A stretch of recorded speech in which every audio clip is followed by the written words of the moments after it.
你知道为什么从第二次大战结束后到第三次大战开战前的这段时间内，洛丹伦联盟的各成员国会渐行渐远吗？正如本期标题所示，这一切都与死亡之翼脱不了干系。那么，死亡之翼究竟是如何和稀泥挑唆联盟关系的呢？欢迎走进本期的魔兽世界编年史。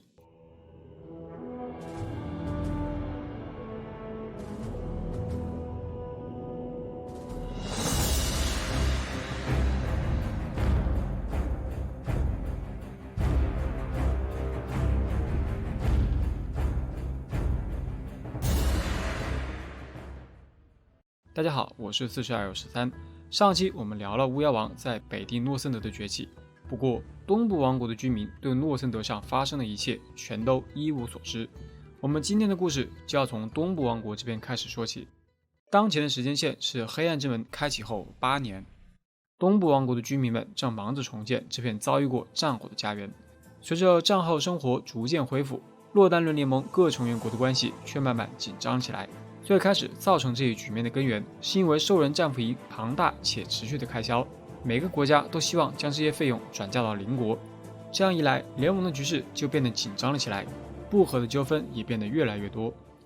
在战后，虽然有许多兽人都被囚禁于战俘集中营里，但也仍有几个兽人氏族在东部王国活动。在之前的节目中，我已经讲过了兽人氏族的近况了，这里做一下简要回顾。双狼氏族在大萨满德雷克塔尔的教导下，避世隐居于奥特兰克山脉中。龙活氏族在碎炉者奈克鲁斯的统治下，占据着蛮垂矮的失落要塞格瑞姆巴托。他们在第二次大战中窃取了名为恶魔之魂，又或者叫做巨龙之魂的神器，并以此物控制着红龙女王阿莱克斯塔萨以及几头红龙。黑石氏族则在雷德与麦姆两兄弟的领导下，以正统部落的名义定居于黑石山中。双狼、龙猴、黑石氏族与之前介绍的基本没有变化，都在自己的据点周边活动。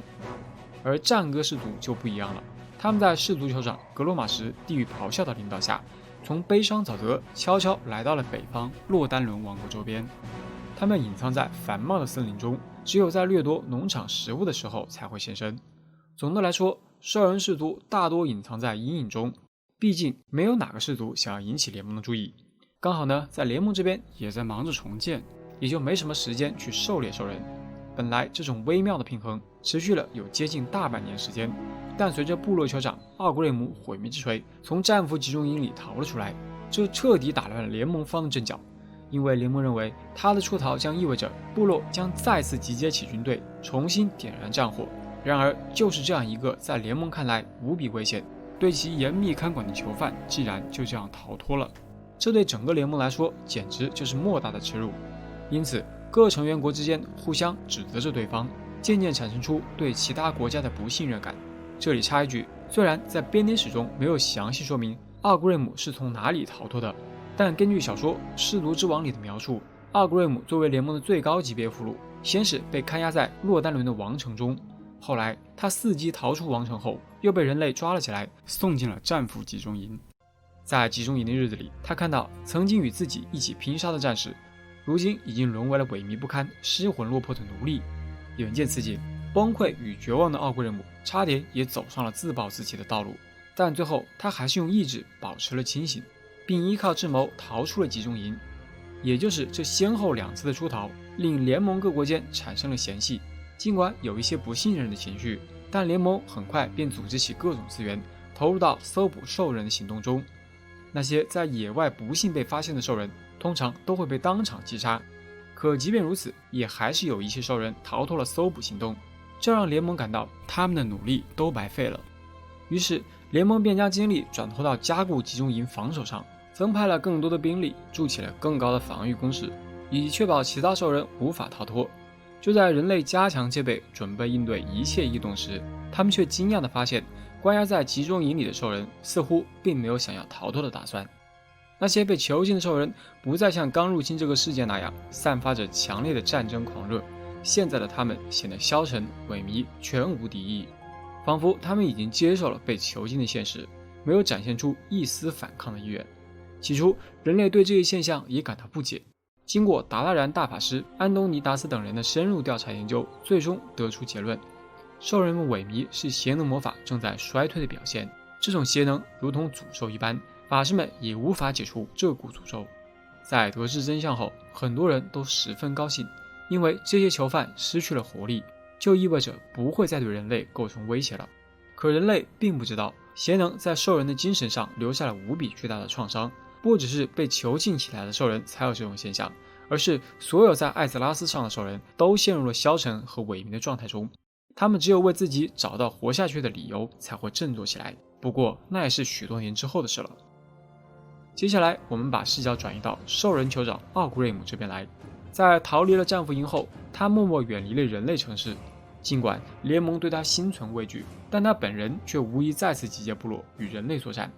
在集中营里的那段日子，奥古瑞姆看到族人的意志正在逐渐萎靡。他知道兽人不只是被击败了，而是被彻底摧毁了。有些兽人会认为是奥古瑞姆造成了兽人如今的困局，但事实上，带领兽人走入恶魔圈套的人是古尔丹。奥古瑞姆一直都不赞同部落使用邪能魔法，他深知邪能是如何慢慢腐化族人的。现如今，奥古瑞姆孤身在洛丹伦人烟稀少的地区过起了隐居生活。期间，他偶遇了一位双狼氏族成员，得知了双狼氏族生活在奥特兰克山脉中，这让他开始回忆起自己毕生的好友杜隆坦，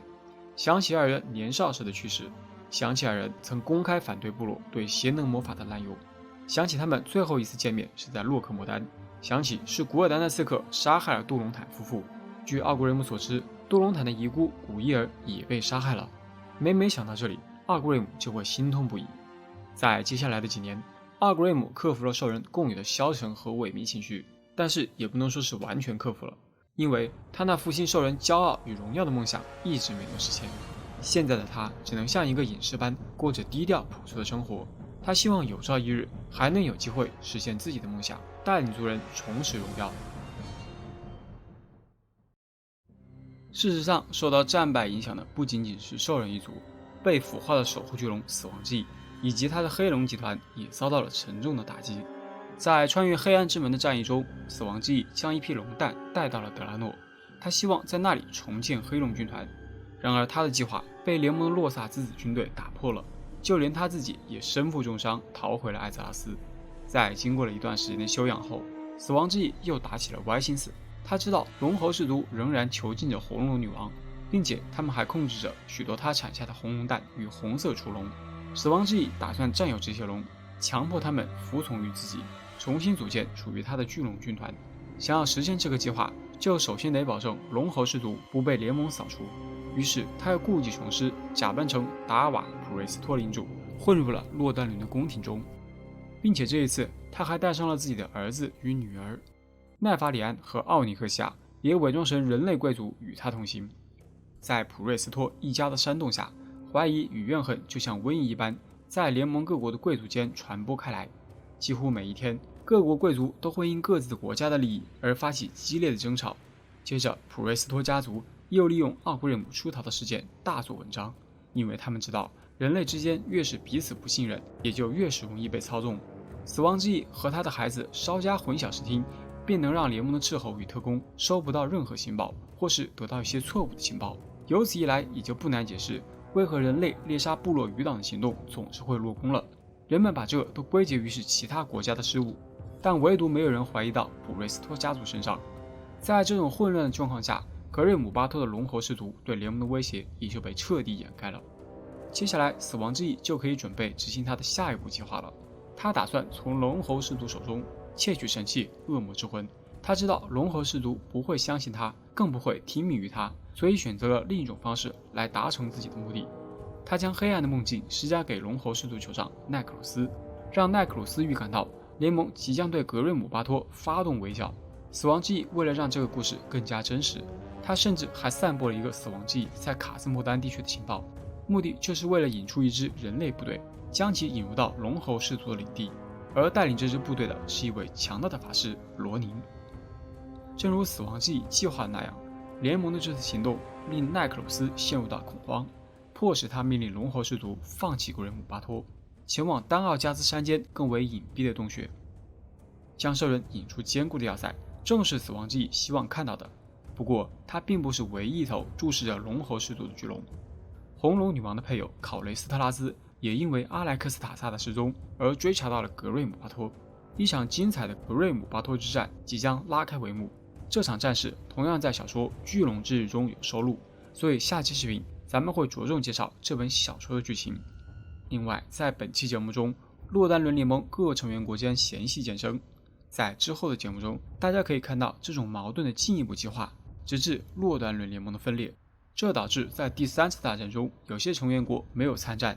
至于联盟具体是如何分裂的，就要在以后的节目中一点点揭示了。好的，那么本期节目呢就到这里。如果本期视频能让你对魔兽世界更加深一些了解的话，记得关注、转发、点赞，因为这对这个系列真的非常重要。谢谢大家，我是42有13，我们下期再见。